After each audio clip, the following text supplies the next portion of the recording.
The Frog Prince. Chapter 1. Princess in Trouble. Princess Puppy was furious. "I won't marry him, Daddy," she said. "He's smelly and smug and slimmer than a frog." "You don't have to marry Prince Humperdinck now, darling," said her mother. "You can wait until you're grown up." "I never want to marry him," said Puppy. "I'd rather eat my toenails." "Puppy," shouted her father, "don't be so rude. You've been pampered by your mother, spoiled by your sisters. It's time you did as I say." "Don't be mean to Puppy, Papa," cried her sisters. "And Humperdinck has such big teeth," wailed Puppy. "It's because I'm the youngest," Puppy went on sadly. "My sisters got all the best prints. I hate being the youngest." "That's enough," said the king. "Prince Humperdinck is coming to dinner tonight, and you must be polite to him. He is your future husband, after all." "I'll find another prince to marry," Puppy declared. "You can have until tomorrow morning," said the king. "But you never find a prince in that time." "Just you wait," said Puppy. She picked up her golden ball and stomped into the garden. Chapter 2. Puppy's Promise. Princess Puppy ran down the path to the palace pond, throwing and catching her ball as she went. "There must be another prince somewhere," she thought. "Anyone would be better than Humperdinck." Puppy was so cross she didn't see the wobbly stone. She wibbled. Oh, she wobbled. Ah! And she flipped and fell face first to the pond.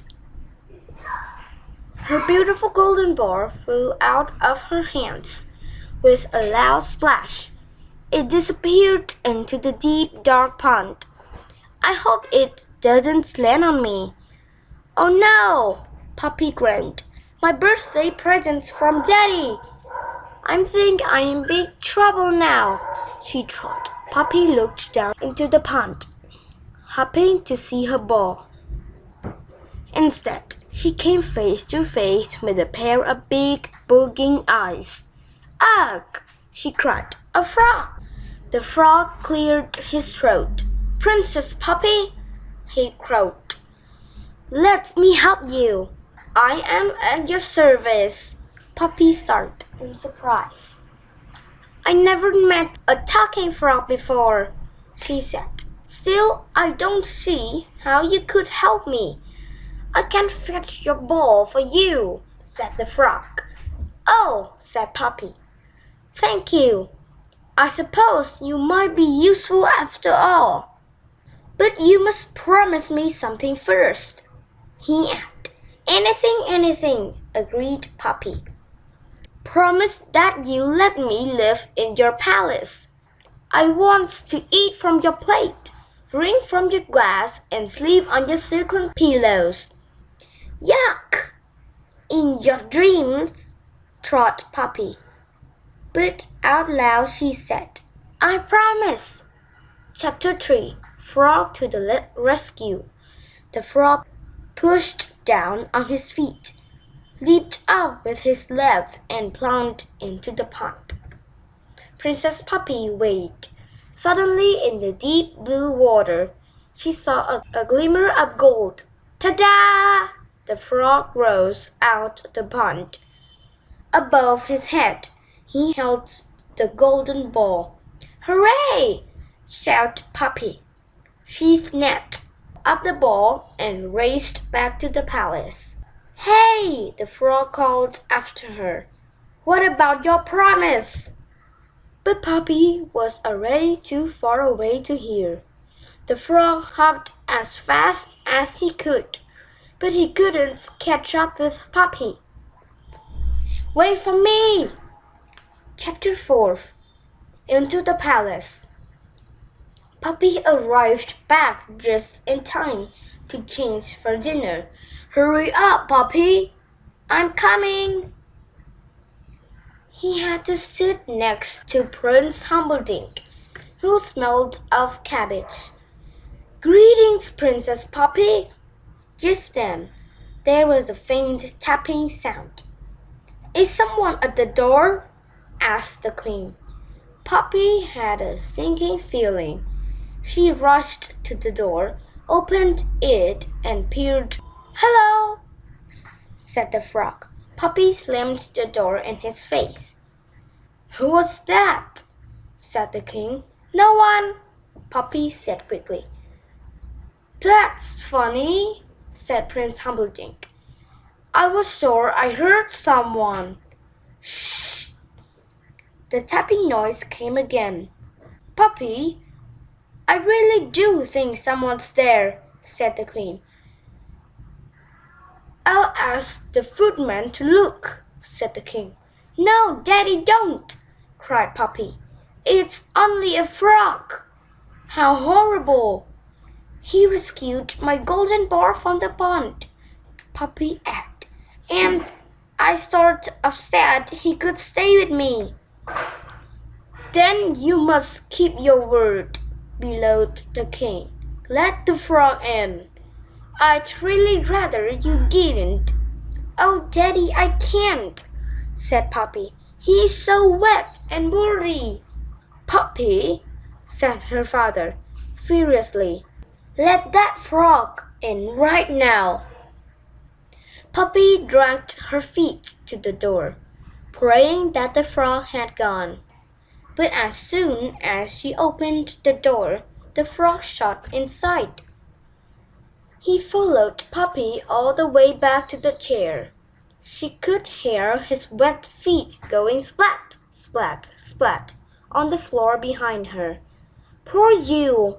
He's slimmest frog I've ever seen. I thought I'd never make it. Oh dear, said the prince. Suddenly, I'm not very hungry. I think I might be allergic to frogs. Excuse me, said the frog, but Princess Puppy did promise that I could eat from her plate. May I sit at the table too? Certainly not, snapped Puppy crossly. Don't be so rude, said the King. The frog is our guest. I'm starving, said the frog. What's the first course? Cold water soup, said the King, smiling at him. Help yourself. This is alive. The frog dipped into Puppy's bowl. This is delicious, he cried between mouthfuls. I don't think I'm hungry anymore, said Puppy, as the frog pulled up the last of her soup. I think I'm going to be sick. Right, said the frog cheerfully. What's next? Puppy sighed miserably. What is the second course? She asked a maid. The maid began nervously. Come on, said the King. You must know what's for supper. Well, you see, Your Highness, the maid went on. Cook didn't know about our extra guest. I'm afraid it's frog's legs. The frog gulped. I think I might skip this course, he said quickly. Puppy didn't usually like frog's legs, but that night she had seconds. You must be full now. Isn't it time for bed, Princess? Said the frog. Oh no, cried Puppy. You're not coming anywhere near my bedroom. But you promised, said the frog. You can carry me on the cushion. Puppy looked at her father. Come on, dear, said the queen. Don't make Poppy touch that green slimy. Princess, don't break promise, interrupted the king. Sternly, Poppy took a deep breath. Then, scratching out her arm, she picked up the frog by one foot. Her sister gasped. She's touching him, moaned Prince Humperdinck in fear. Chapter 5. The Frog Prince. Poppy dropped the frog in the darkest, most distant corner of her room before climbing into bed. But Princess Poppy, said the frog, you promised I could sleep on your silken pillow. Poppy didn't answer. If you don't let me, the frog threatened, I'll tell your father. I have enough, snapped Poppy. You're the meanest, ugliest, most horrible frog I've ever met.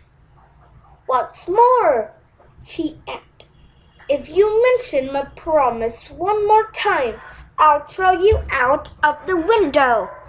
No, you won't, said the frog. You couldn't dare. Your promise. I do dare, said Poppy. In a fury, she strode over to the frog, picked him up, and threw him out of her window. There was a long silence, followed by a loud splat. Poppy suddenly realized what she's done. She was horrified. Frog, say something! I hope I haven't killed him, she prayed, and raced down the stairs as fast as her legs could carry her. Outside, the frog was lying sprawled on the palace lawn. Poppy picked him up as gently as she could. Are you all right? She whispered. Yes, crowed the frog, carefully feeling his head. I didn't mean to hurt you, said Poppy. I'm so sorry. And she bent down and kissed him. There was a loud crash of thunder, followed by a shower of sparks. The frog had vanished. In his place stood a handsome young prince. At last, shouted the prince, I'm human again. No more slimy skin, no more webbed feet, no more flies.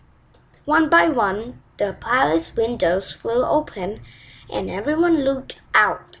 What's going on? Yelled the king. I'm coming down. What happened to you? Poppy asked the prince. A wicked witch cast an evil spell on me, he said. I could only become human again if a princess kissed me. So it's because of me that you're a prince again, said Poppy, feeling rather proud. Well, yes, said the prince, but you did throw me out the window first. Still, said Poppy, there aren't many princesses who would kiss a frog. That's true. How can I make it up to you? Well, you could marry me. Excuse me, said Prince Humperdinck, but Poppy is going to marry me. No, I'm not, said Poppy. It hasn't been arranged yet. And Daddy, you did say I could find my own prince. That's true, said the king, with a sigh. In that case, said the prince, getting down on one knee, you promise not to throw me out of the window again. I promise. Princess Poppy, will you marry me? I will, said Poppy, and she did.